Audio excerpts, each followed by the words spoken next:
G'day guys, Staff Sarge, back after the train wreck.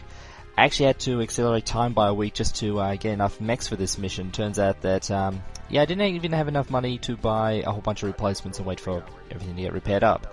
But the good news is we're back to B+ rating. We're a little bit low on cash, but we got enough mechs, we got enough weapons. We are good to go with the final mission on Talon for the Davions, the Mechworks defense. This one's kind of fun. Steiner supporters have been making aggressive moves against Talon Industries on both Talon and Wernke. The remote proving grounds are sure to be high on their target list.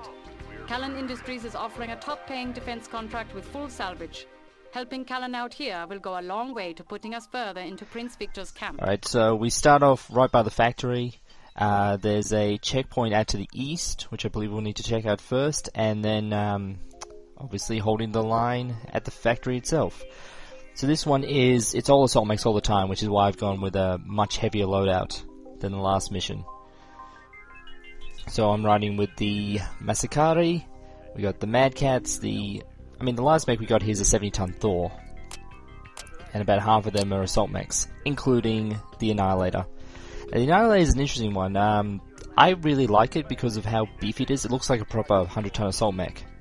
The problem is the speed. If you drop it down, it goes to 37 kilometers, which is slow as all hell. I had to beef it up by so many tons just to get it somewhat mobile, which didn't leave much room for weaponry.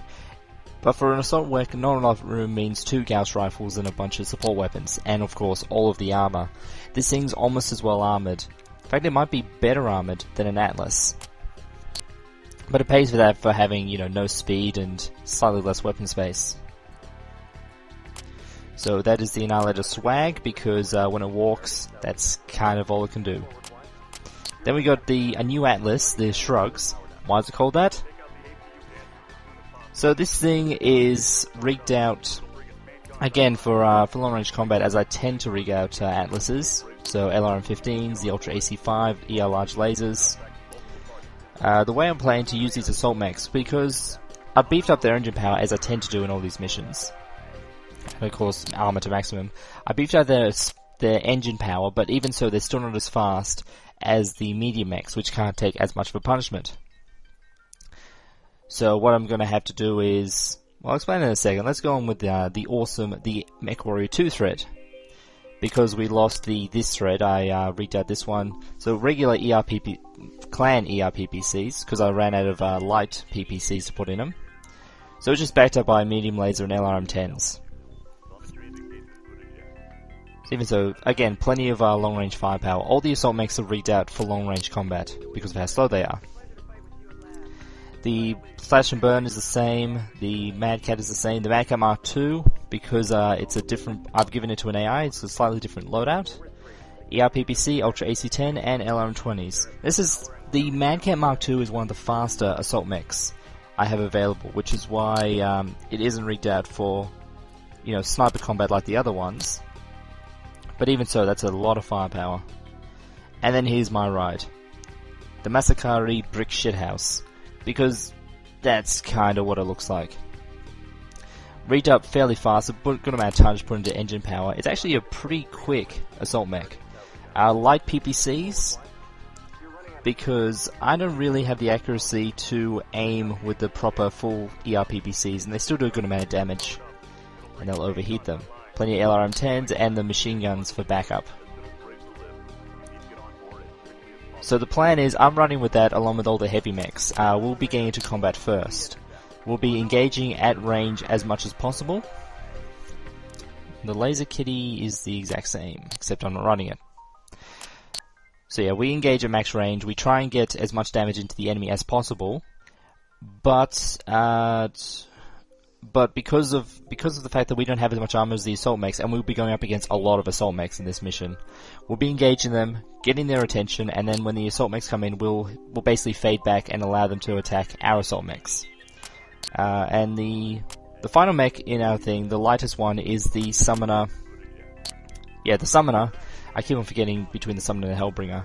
360 degree no optics, because it's another sniper mech. So light Gauss rifle, LRMs, the usual gambit. It's one of those bad Call of Duty joke things. I don't play the Modern Warfare games, I don't know. So this is our force composition. It's ideally, again, like the last mission, ideally you should be going with a very assault-heavy mix because of the fact that the enemy will go assault-heavy because they're Steiner. But the thing is, the way this mission works, again, with a lot of defense missions, you might think, oh yeah, stack defense is all good with all assault mechs. But often you do need some mobility, and having heavy mechs gives you that little bit of flexibility there. And if you go with the heavier assault mechs, especially the heavier clan assault mechs, you know, you'll often have enough speed and enough firepower. Steiner forces are hitting the security outpost northeast of the proving grounds. The defense grid is weakening and communications have ceased. Roger. Spectre is moving to assess the situation at Alpha. Let me know if SATCOM picks up any other Steiner movements in the region. Alright, and we kick off straight away. Roger, Spectre. Copy. Roger. Roger, Spectre. So the defense line is very well kitted out. I mean, it's got a whole bunch of colliders. Engaging enemy medium lance at nav point Alpha. Not much. And even though it says, here. oh yeah, it's just medium mechs, you know, Hellhounds and Stormcrows. Even so, there's a good number of them, and they can mess you up a little bit. I wouldn't say it's so much dangerous, but you don't want to take a lot of damage here. It's also pretty showing about how far things have gone. Was it mission 4, I think? It's as soon as the Hellhound... Goddamn, Bulldog. That was your bad. Mission 4, that Hellhound shows the, oh shit, we're so screwed. And this one's just like, oh hey, look, it's a Hellhound. And now it's dead. And then he walks straight into an exploding reactor. Looks like the mediums are breaking off. Commander, enemy assault lancers moving in from the south. You need to get back to base facilities for immediate defense. Roger. Double time it back to the base, people. They say you should get there as fast as possible, but... Rendezvous at the designated nav point. Well, I mean, you've got time. And if you knock out all the enemy mechs, you get that little bit more salvage. And... why would it lock onto... I don't know.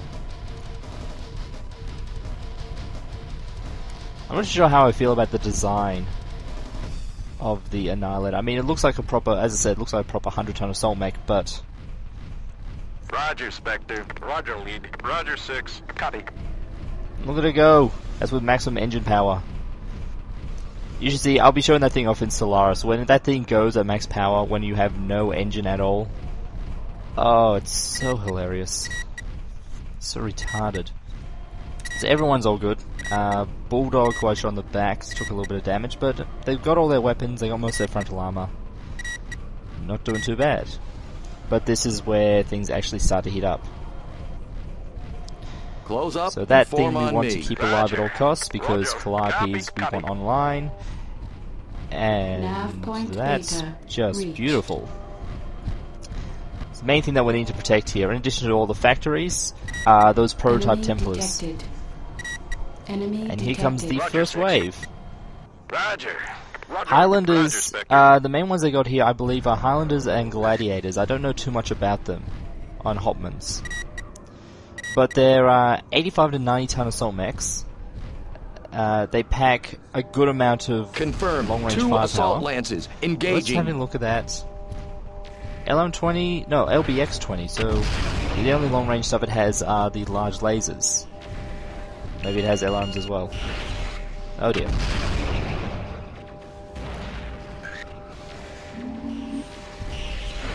I messed them up fast.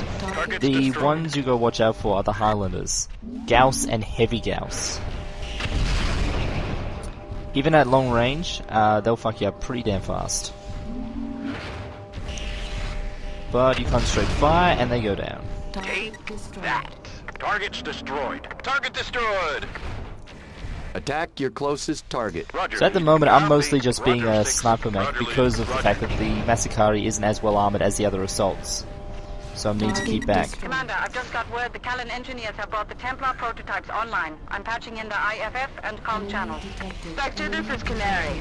Mind if me and my boys put these armies through a little live fire testing? By all means. It's your playground we're defending. Prototype Lance, we're going for weapons hot. Engage Steiner assault lances. Punch it Oh, out. the Allied Armor's getting into it. Roger, Spectre. So this mission is, as you see, there's still a lot of red contacts, and my heavies decide to just wade into the enemy for some reason. And they have demolisher tanks. but it isn't... Steiner forces down one assault lance. A third assault lance is moving in from the west. Looks like some aerospace fighters trailing them. You should have visual in 20 seconds. Another assault lance? This is heavier than I was led to believe. And there goes Claymore again. Need to start a betting pool on how quickly he falls down. So there's a lot more firepower coming at us than in the previous mission. But attack your closest there's a couple of things that are target. changing. First of all, we have defenses that are worth it down. We have Calliope's backing us up, in addition to a couple of those quad panzers, which do an okay amount of damage and at least just draw a little bit of fire away. And then finally the Templars, which came online, which are actually really nice assault mechs. My bad. Check fire, that's a friendly. Second assault lance On top of that, the eliminated. main reason Roger, why it 6, goes so Roger. well is the simple fact that they send 2 lances against you with armored support first up. Then they send in the 3rd lance. They don't come at you all at once. If they came at you all at once, then chances are you'd be overwhelmed and it would go all bad very quickly. And that isn't locking up with the LRMs because I'm out of ammo, which I only just realized. Should have packed more tonnage into this thing. I mean, they're LRM-10s, that's... The reason why... Oh, crap. That was close. I mean, the reason why I go with LRM-10s over LRM-20s is the fact that, you know, just so you have more staying power in combat. You can go with an LRM-20 and, you know, put on an extra ton of ammunition to get the same effect, but I don't know, I just like the idea of having a whole bunch of different missiles. Or missile launchers, rather.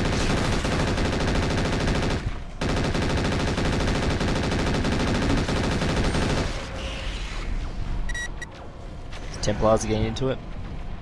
So they're very nicely armed, and they're not exactly thin-skinned either. They can take a bit of punishment. Now, ideally, you're not supposed to let these guys fall down, but I mean they're freaking assault mechs. They can take a bit of punishment.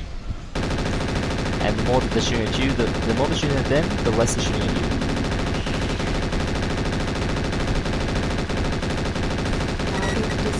That's the last of the assault mechs. Thanks for the hand, Canary. Your team handled themselves nicely. Thanks yourself. These Templars sure are sweet. But the thought of nothing but a lance of prototypes between us and Steiner would give us the chills. Didn't see anything wrong with them today. Nary a hitch, I'd say. Listen, these mechs are cleared for deployable trials. You agree to give weekly performance stats on system integration, and I can have a pair transferred to your command. You game? Are you kidding? Where do I sign? Steiner assault forces have been beaten back at every turn here on Talon. With the mech production facilities firmly in Victor's control, things are looking very grim for Alright, our so Bulldog was country. injured. We lost those 2 mechs permanently. But got a lot of salvage. That's why I want to take down that Scout Lance, just to salvage all those mechs so we can repair them up, sell them off for salvage. And in addition to that, we got a Hopman and a Highlander, and those pair of Templars, along with the weapon system. So the light Gauss, the large X-pulse lasers, those are what the Templars are generally armed with. It's almost like an updated Awesome, I'd say. They kind of look similar. So that was the end of Wernke for the Davion missions. There's 3 missions each for each side, Steiner and Davion. So what we're going to do here, because we're out of missions on all the planets with the exception of Tharkid, we are going to go to Solaris.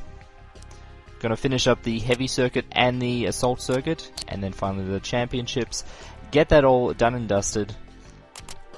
And in between that, we'll also be going through the other play, which will be of the Steiners. So, next mission shall be returning to Solaris for the heavy circuit. Then after that, we'll do the Steiner missions, and then I'll be flipping between the 2, just so that way. Because honestly, having all the Solaris things in one batch can get a little bit tiresome for me playing and me editing, so that's why I'm going to divide them up a little bit. So, final notes on the final mission on Talon / Wernke. Yeah, you need a lot of firepower, you need assault mechs, but you need a bit of speed so you can do the first objective and then be able to rally and get back to the main facility before the assault mechs hit. Because if they take too much damage, if they pour enough fire into those Templars, then they can go down. If the buildings go down, that's mission failure there already. Generally, unlike the Unlike the previous mission, you can actually hold back and be a sniper and let the defenses take the brunt of it, because they actually do have working defenses. So I'll see you guys around at Solaris. Mech of the mission, Operation 21, the Templar. First built by Talon Industries in 30, and nobody actually cares because you've already seen this during the game. What you don't know about is the fact it was funded directly by Federated Sun Field Marshal Duke Hassick. The goal was to try and build a top-of-the-line breakthrough assault Omni-Mech to make up for the Fed Sun's lack of any Omnitech designs, because general battle mechs are actually more cost-effective. And quite simply, they got it right. One of the most durable 85-tonner around, the Templar has almost half of its weight available for weapons, which combined with the Omni-Maze gives it great flexibility.